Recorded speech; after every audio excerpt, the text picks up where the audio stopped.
from Iraq regarding oil production as Russia continues to collapse. Lukoil loses control of a giant Middle Eastern oil field.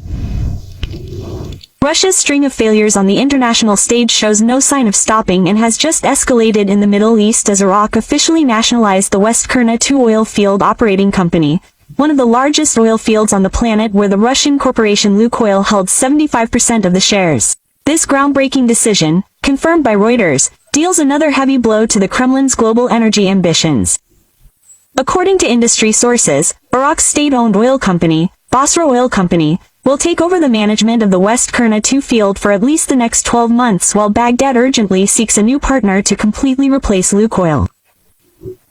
Iraqi officials frankly admitted that this move aims to avoid the risk of oil production disruptions due to the increasing risks associated with harsh U.S. sanctions against Russia. West Kurna-2 is not an ordinary oil field.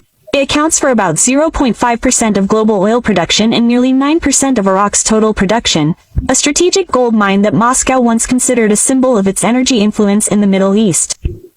However, last November, Lukoil was forced to declare force majeure after the Iraqi government suspended all payments, both in cash and crude oil. At the direct request of Washington, Russian oil companies must divest from their overseas assets before the 17th of next month, after Lukoil and Rosneft were subjected to new sanctions packages at the end of October. Iraq's decision clearly shows that no country wants to risk siding with Moscow anymore, especially as the Russian economy becomes increasingly isolated because of the invasion of Ukraine. It's important to remember that since 2009, Lukoil has held the license to develop West Kurna-2 and began commercial production in 2014.